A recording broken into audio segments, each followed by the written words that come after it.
Nah, kita lanjutkan lagi ya teman-teman. Untuk bahasa Indonesia, Mbak lanjutkan mulai dari nomor 50 ya. Kalau kalian sambil belajar ya, siapkan soalnya, buku LKS Bahasa Indonesia ya, dan kita kerjakan bareng-bareng ya. Sambil ditulis ya, mungkin kalau Mbak Tis kecepatan bisa diperlambat atau di pause ya, di pause. Jadi biar bisa kamu sambil nulis, oke? Nomor 50. Diana banyak teman. Dia supel dan suka membantu. Dengan senang hati dia membantu teman yang membutuhkan. Bahkan tanpa diminta pun ia sering membantu orang lain. Nah, ungkapan apa yang sesuai dengan sikap Diana dalam cerita ilustrasi? Caranya gini.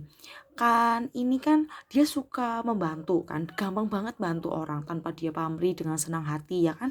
Berarti ini dia punya sifat yang apa ya? Senang membantu orang lain.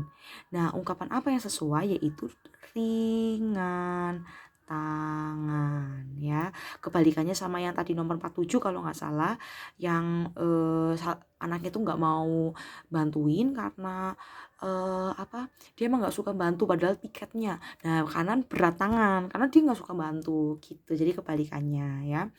Nah, sekarang kita ke nomor 52. Pak Ranto seorang buruh bangunan.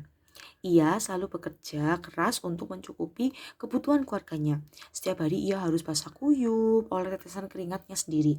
Dalam hati ia berkata, hanya inilah yang dapat aku lakukan. Harapannya hanya ingin mendapat rezeki yang berlimpah. Inilah yang akan dipersembahkan kepada keluargaku. Ungkapan yang sesuai dengan sikap Pak Ranto sesuai dalam ilustrasi cerita. Nah, berarti apa jawabannya nih sikapnya Pak Ranto? Dia bener-bener kerja keras, mencukupi kebutuhannya, ya dia bener-bener mempersembahkan kehidupannya untuk keluarganya. Nah ini tuh bukan banting tulang ya bisa jadi sih karena bekerja keras ya. Tapi ini lebih ke arah ungkapan memeras keringat karena dia bener-bener kerja keras, pokoknya semuanya ini buat keluarga, kerja buat keluarga gitu. Atau ya juga bisa sih, atau banting tulang juga boleh ya, karena kan kerja keras nih buat keluarga gitu. Lalu kita langsung ke nomor 55 ya, karena tadi kan 54 udah, 51 udah ya. Nah, nomor 53 juga udah. Patih Reksadanu mempunyai kesaktian. Kesaktiannya itu tidak ada yang mampu menandinginya. Karena merasa mempunyai kesaktian, Patih Reksadanu tidak pernah mau menghargai orang lain. Ia merasa paling perkasa. Sifat yang dimiliki Patih Reksadanu dalam ilustrasi cerita di atas adalah, nah ini kan berarti kan orangnya kan jadi sombong kan, dia wah nggak ada yang bisa nih ngalahin aku yang paling perkasa. Nah ini orangnya berarti apa, udah sombong nih masuknya ya. Berarti sifatnya Reksadanu adalah besar kepala. Lanjut ke nomor 56 ya.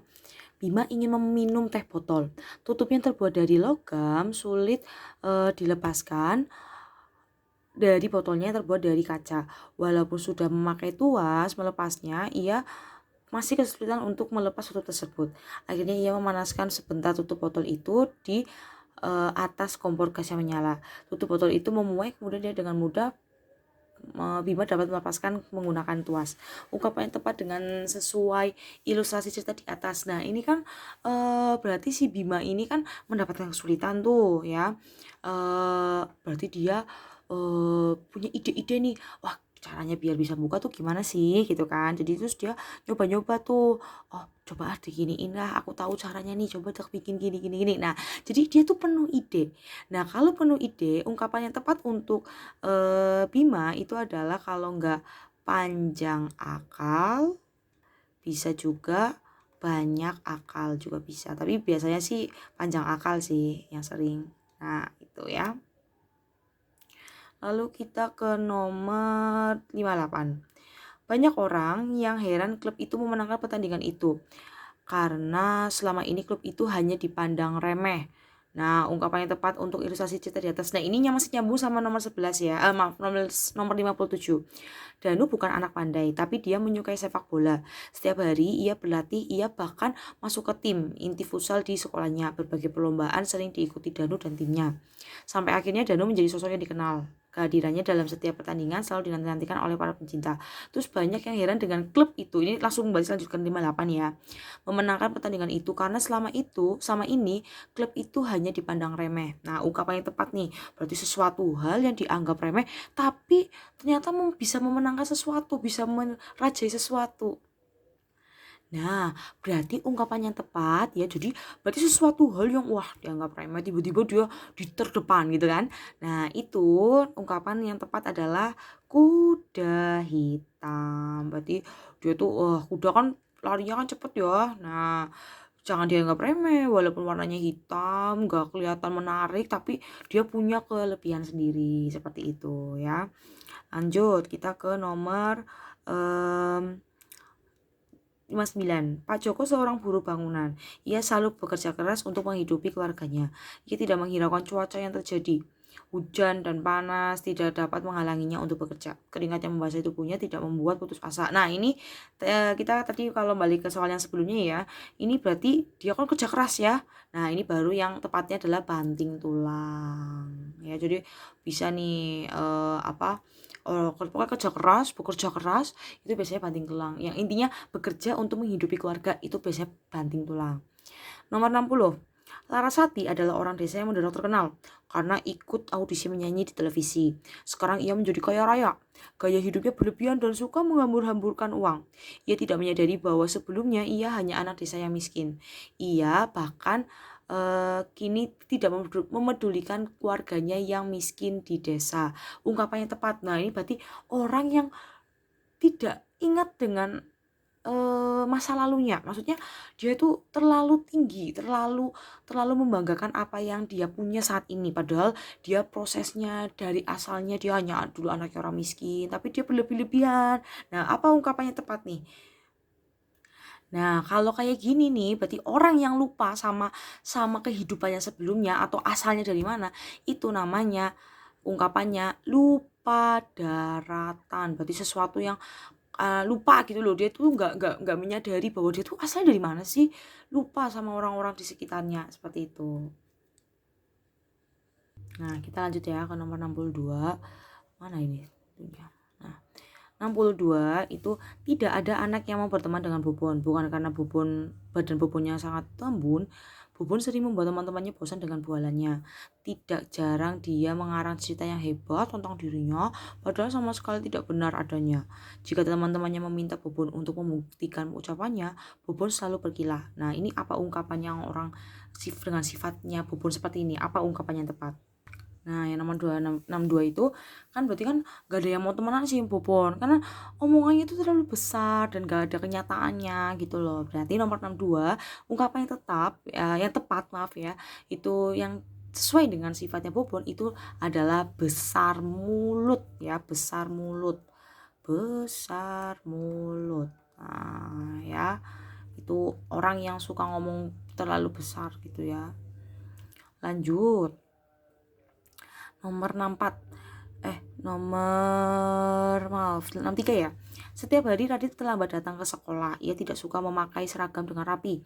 Berulang-ulang Radit mendapat peringatan. Radit pun sering mendapat bimbingan dari guru konseling. Akan tetapi Radit belum bisa mengubah kebiasaan buruknya. Hingga suatu hari orang tua Radit dipanggil ke sekolah. Setelah mengetahui perbuatan Radit, emosi orang tua Radit naik. Akan tetapi guru kelas Radit dapat meredam emosi orang tua Adit. Ungkapan yang tepat hal yang dialami orang tua Radit. Nah, berarti kan marah kan. Ini anak ya bikin orang tua malu. Nah, berarti kondisi yang dialami orang tua Adit itu bisa kita ungkapkan ya dengan ungkapan naik pitam. Ingat ya, naik pitam tuh marah banget ya. Emosi gitu. 64. Jihan berasal dari keluarga yang berkecukupan dan terpandang di kampungnya. Namun demikian ia tidak bersikap sombong, merendahkan orang lain. Ia juga berteman dengan siapa aja lah. Ini gampang lah ya kalau orang yang rendah mau berteman dengan siapa saja tanpa membedakan, gak sombong, itu rendah hati. Terus nomor 65. Dayat termasuk anak yang cerdas di kelasnya. Setiap hari ia pasti membuka internet untuk belajar selain dari buku pelajaran. Melalui internet ia menemukan cara membuat roket air. Pengetahuannya dikembangkan menjadi sebuah karya tulis dan dilombakan. Dayat pun berhasil menjadi pemenang. Naskah tulisnya itu dikirim ke majalah remaja. Hasil karya Dayat dibaca banyak orang dan ia mendapat honor dari tulisannya. Meski demikian, Dayat tidak pernah sombong atas prestasinya. Ini ungkapan yang tepat Dayat untuk Dayat ya, pasti ini bisa jadi bisa anak yang cerdas ya, bisa jadi bintang kelas. Terus karena dia nggak sombong, bisa juga rendah hati juga bisa ya, seperti itu. 66. Indah, Dani, Silvi, dan Amar akan mengerjakan tugas kelompok bersama. Mereka diberi tugas untuk membuat kerajinan tangan dari bambu. Mereka sudah menyepakati tugas masing-masing. Indah dan Silvi mendapat tugas membawa pisau dapur. Dani dan Amar bertugas membawa sepotong bambu. Indah, Silvi, dan Dani membawa tugas masing-masing. Namun Amar tidak membawa bambu yang ditugaskan. Bahkan saat ditanya oleh teman-temannya, Amar berkata bahwa dia tidak mendapatkan tugas apapun. Berdasarkan ilustrasi cerita tersebut, watak Amar ini dapat disamakan dengan ungkapan apa? Berarti gini ungkapannya. Kan ini udah dikasih tugas nih, kamu tuh bawa sepotong bambu ya, jangan lupa. Besok pas lagi suruh dibawa malah nggak dibawa. Terus pas ditanyain, kok kamu lupa sih? Gimana? Lah, kan aku nggak dikasih tugas gitu, kayak apa ya, dia berkilah gitu loh, kayak biar aku nggak dimarahin, aku nggak ini, terus aku juga males bawa, kayak gitu loh. Jadi wataknya Amar tuh berarti apa ini, sesuai dengan ungkapan apa? Nah, berarti kan nggak tanggung jawab ya, si Amar ini nggak tanggung jawab. Berarti ungkapan yang tepat atas watak Amar itu adalah lepas tangan. Kalau lepas tangan berarti kan dilepas, berarti dia nggak bertanggung jawab. Nah, itu ungkapan yang tepat untuk Amar.